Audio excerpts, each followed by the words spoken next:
राधे राधे, हरे कृष्णा। आज के इस वीडियो में मैं आपको करके दिखाने जा रही हूँ चंद्रमा पूजन और पति पूजन, जिसमें आपको जानकारी मिलेगी कि चंद्रमा को अर्घ देने वाले करवे में हमें कौन कौन सी चीज़ें मिलाकर अर्घ देना चाहिए, चंद्र देवता को अर्घ देने का मंत्र क्या होता है, अर्घ देते समय करवा पकड़ने का विशेष नियम होता है, क्योंकि हम चाहे सूरज को अर्घ दें या फिर चंद्रमा को अर्घ देते हैं तो लोटा पकड़ने का या फिर करवा पकड़ने का विशेष नियम ग्रंथों में वर्णन मिलता है। तो उसी की जानकारी आपको दूंगी।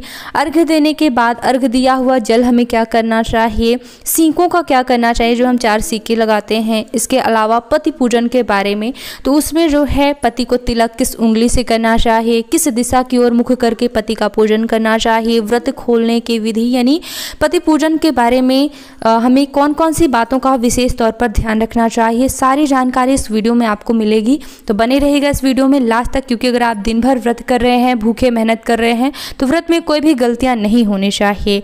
और अगर वीडियो पसंद आता है तो मैंने करवा चौथ से संबंधित कम से कम 15 से 20 वीडियो बनाए हुए हैं, तो एक बार चैनल पे ज़रूर आइएगा उन सभी वीडियो को देखने के लिए, क्योंकि शुद्ध जानकारी जो भी ग्रंथों से पढ़ती हूँ वही उपलब्ध कराती हूँ। पंडितों के घर से ही हूँ तो उसी तरह से शास्त्रीय रीति के अनुसार ही पूजा विधि करके दिखाती हूँ। तो चलिए बात करते हैं चंद्रमा पूजन विधि के बारे में। तो सबसे पहले जब आप चौथ माता का पूजन संपन्न कर लेती हैं, पुष्पांजलि क्षमा याचना करने के बाद सुहाग भी ले लेती हैं, तो आप अगर सभी लोग छत पर अर्घ देने जा रहे हैं पूजा करने, तो आप जो है कलश को विदा भी कर सकते हैं, क्योंकि जब भी हम अलग से चौकी लगाते हैं भगवान के लिए पूजा की, तो वहाँ पर किसी एक का होना बहुत ज़्यादा ज़रूरी होता है। भगवान को अकेले नहीं छोड़ा जाता, इसीलिए हरतालिका तीज में जागरण किया जाता है कि अकेले नहीं छोड़ा जाता भगवान को। तो आप कलश को विदा कर सकती हैं और चौथ माता को और शिव परिवार की प्रतिमा को वहीं रखे रहने दीजिए, आप सुबह भी हटा सकते हैं। ठीक है, दीपक की देखरेख के लिए कोई है, अगर आप चाहते हैं कि अभी विदा नहीं करना है तो फिर आप मत कीजिएगा विदा। लेकिन एक खास विधि है जो कि आपको करके ही उठना है। वो खास विधि ये है कि जिस आसन पर बैठकर आप पूजा कर रही थी उस आसन को थोड़ा सा पीछे खिसकाइएगा और उस आसन के नीचे जल डालकर और आसन के नीचे डाला हुआ जल माथे पे ज़रूर लगा लीजिएगा। ऐसा करने से ही आपको पूजा का पूरा फल मिलेगा, क्योंकि ग्रंथों में ऐसा वर्णन मिलता है जहाँ पे भी हम पूजा करते हैं तो एक ऊर्जा जो है वहाँ पर उत्पन्न हो जाती है, ऊर्जा वहाँ पर रह जाती है। तो अपनी ऊर्जा जो है अपने को स्वयं ले लेना चाहिए, वरना जो है आपकी पूजा का आधा फल इंद्र देव ले जाते हैं। तो आसन के नीचे का जल ज़रूर लगाना है, फिर आपको आसन से उठना है।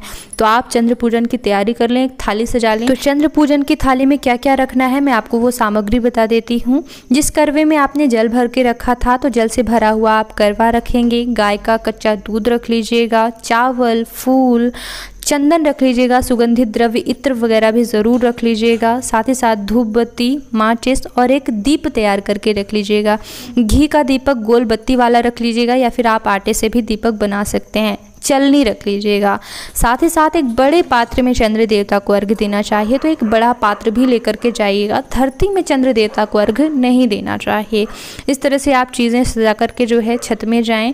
तो चलिए मैं भी आपको छत में चल करके जो है चंद्र देवता को अर्घ देने की विधि बता देती हूँ। तो आप करवे में सबसे पहले सारी चीज़ें डाल लें, जिसमें कि मैंने बताया गाय का कच्चा दूध मिलाना है, चावल मिलाना है, थोड़ा सा फूल, सुगंधित द्रव्य यानी कि चंदन और इत्र मिला लीजिएगा। ये सभी चीज़ें मिला करके आपको अर्घ देना है। अब अर्घ देते समय जो है करवा पकड़ने का विशेष नियम होता है। करवे में जो है आपके अंगूठे और तर्जनी उंगली, अंगूठे के बाद की जो उंगली होती है जिसको तर्जनी कहते हैं, इन 2 अंगूठे और उंगलियों का स्पर्श नहीं होना चाहिए। जिस प्रकार से मैंने पकड़ा है इस प्रकार से जो है आपको करवा पकड़ना है। नीचे की 3-3 उंगलियों की मदद से जो है आपको करवा पकड़ना है और चंद्र देवता को अर्घ देना है। चंद्र देवता को अर्घ देने का मंत्र क्या होता है? ओम चंद्राय नमः, ओम चंद्रमसे नमः, ओम सोमाय नमः। इस प्रकार से इन तीनों में से किसी भी एक मंत्र से जो है आप चंद्र देवता को अर्घ प्रदान कर सकते हैं। सबसे सरल है कि ओम चंद्राय नमः। अगर नहीं बोलना है कोई भी मंत्र तो जय चंद्रदेव का उच्चारण जरूर करें। किसी पात्र में ही अर्पित इसलिए किया जाता है क्योंकि जब भी हम भगवान को कोई भी चीज़ अर्पित कर देते हैं वो प्रसाद स्वरूप हो जाती है, तो उसमें किसी का पैर गलती से भी नहीं पड़ना चाहिए। तो आप एक पात्र में ही अर्घ देंगे और अर्घ देने के बाद जो है इसे आप किसी भी फूल के गमले में डाल देंगे। ठीक है, और अर्घ देने के बाद चंद्र देवता का कुछ और भी पूजन करना है। बाद में भी जो है आप चंदन ऊपर से अर्पित कर दें, अक्षत अर्पित कर दें, पुष्प इत्यादि अर्पित कर दें, धूप बत्ती जलाएं, धूप दिखाएं चंद्र देवता को। इसके बाद दीपक प्रज्वलित करें ओम दीप नारायणाय नमः बोलते हुए, और दीप दिखाएं चंद्र देवता को। और फिर वही दीपक जो है आपको चलनी में रख लेना है। चलनी में दीपक रख करके उसी चलनी से चंद्र देवता के दर्शन किए जाते हैं। फिर पति देव को भी बोल दीजिएगा कि वो भी थोड़ा सा मतलब जहाँ पे चंद्र देवता है वहीं पर बगल में जो है खड़े हो जाएं, तो चंद्र देवता के साथ जो है आप अपने पति के दर्शन करें। सबसे पहले आप चंद्र देवता से पति देव के दर्शन करें और दोनों के एक साथ भी दर्शन करें, जिसमें चंद्र देवता और पति देवता जो है दोनों एक साथ दिखें, ऐसा भी आप कर सकते हैं। ठीक है, दोनों तरीके से करना चाहिए, पहले चंद्र देवता के बाद पति देवता और फिर दोनों एक साथ दिखें, ऐसा भी। इस तरह से करने के बाद जो है अब पति पूजन करना है। जो आपने दीपक लिया था चंद्रदेव के दर्शन के लिए, इसको पीछे बिल्कुल नहीं फेंकना। ये बहुत ही अशुभ प्रक्रिया है, हमारे यहाँ दीपक फेंकने का रिवाज नहीं होता, दीपक प्रज्वलित करना होता है। और दीपक बुझाना तो आप सभी जानते हैं कि अशुभ होता है, तो दीपक वहीं पर रख देना चाहिए। इसके बाद जो है आप पति पूजन करेंगे। सबसे पहले जो है एक फूल के माध्यम से कंधों पर आप जल छिड़क सकते हैं, ये जो है स्नान की भावना हो जाती है।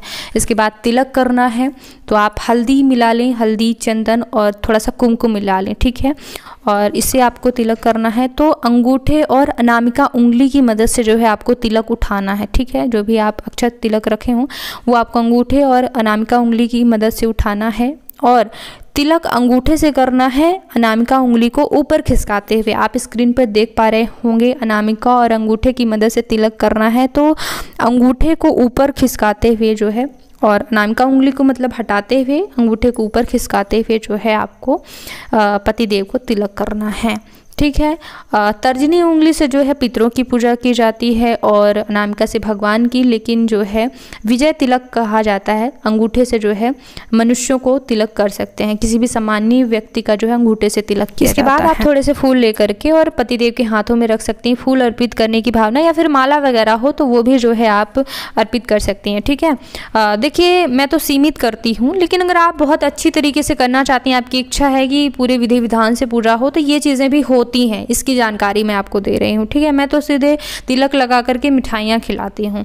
तो तिलक लगा करके आपको फूल देना है। इसके बाद जो है आप आरती भी कर सकते हैं। तो आरती करने के लिए ना, जो आपने चंद्र देवता को दीप किया था उससे आप आरती मत कीजिएगा, बल्कि अलग से दीपक प्रज्वलित करके फिर पतिदेव की आरती कीजिएगा।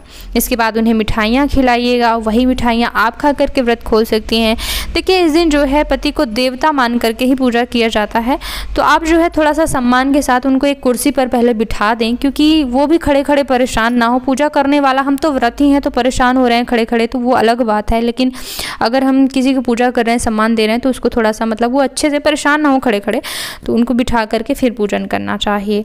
तो जब ये पूजा विधि हो जाती हैं तो मिठाइयाँ खिलाएं और पानी भी ज़रूर पिलाएं मिठाई के साथ। फिर वही मिठाई आप पति देव को बोलें कि वो आपको खिलाएं, आपको पानी पिलाएं, आपका व्रत खुलवाएं।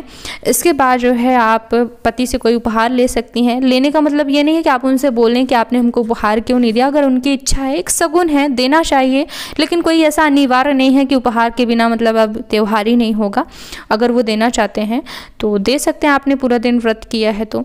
और फिर जो है आपको आपके पति के चरण स्पर्श ज़रूर करना चाहिए, उनका आशीर्वाद लेना चाहिए। तो अपना आंचल थोड़ा सा अपने सीधे हाथ में ले लें और फिर जो है अपने पति के चरण स्पर्श करें। तो इस तरह से आपका जो है व्रत पूरा होता है। जब आप नीचे आते हैं, सबसे पहले अपने पति को खिलाना चाहिए, सात्विक भोजन होना चाहिए। भोजन के बारे में कई लोग पूछते हैं, तो बिना लहसुन प्याज का ही भोजन आपको करना चाहिए। और जैसे जो मैं करती हूँ मैं आपको वो बता देती हूँ। वैसे तो लोग बहुत सारा मतलब दाल चावल पूड़ी सब्जी बहुत चीज़ें खाते मैंने देखी हैं, लेकिन मैं पूड़ी सब्जी और सेवैयाँ ही बनाती हूँ, यानी कि चावल में जो है उपयोग नहीं करती हूँ अपने भोजन में। मतलब सब्जी पूड़ी और नमक जो हम रोज़ लेते हैं वो भी खा सकते हैं। सेंधा नमक उपयोग करना चाहते हैं तो वो भी ले सकते हैं।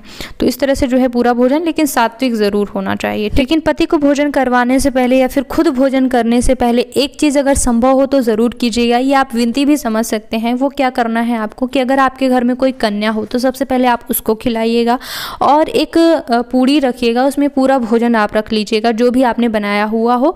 अगर आसपास गाय मिल जाए, रात्रि भी है भले ही, अगर आसपास कोई गाय हो तो उनको खिला करके खाइएगा। ना हो तो आप वो पूड़ी जो है रख सकते हैं, अगले दिन खिला सकते हैं, कोई दिक्कत की बात नहीं। क्योंकि देखिए जब हम निकाल देते हैं किसी के लिए तो वो हमारा संकल्प सा हो जाता है कि हमने इसके लिए निकाल दिया, फिर हम खाएं तो क्या है कि हमारा व्रत इससे ज़्यादा सफल होता है। ठीक है, गाय को, ब्राह्मण को ये खिलाने का बड़ा विधान बताया गया है कन्याओं को, तो इनका सम्मान ज़रूर करके और फिर जो है भोजन करना चाहिए, करवाना चाहिए। तो इस तरह से आपको अपना व्रत पूर्ण करना है। मैंने स्क्रीन पर पूजा दिखाते हुए एक कथा का वीडियो बनाया हुआ है, कथा सुनाई है, तो उसको प्ले करके आप कथा सुन सकते हैं। और कई 15 से 20 वीडियो मैंने दिए हुए हैं करवा चौथ व्रत से संबंधित शुद्ध जानकारी, जो भी ग्रंथों से पढ़ती हूँ वही उपलब्ध कराती हूँ। तो एक बार चैनल पर जरूर आइएगा। इस वीडियो को देखने के लिए बहुत बहुत धन्यवाद। ओम नमः शिवाय।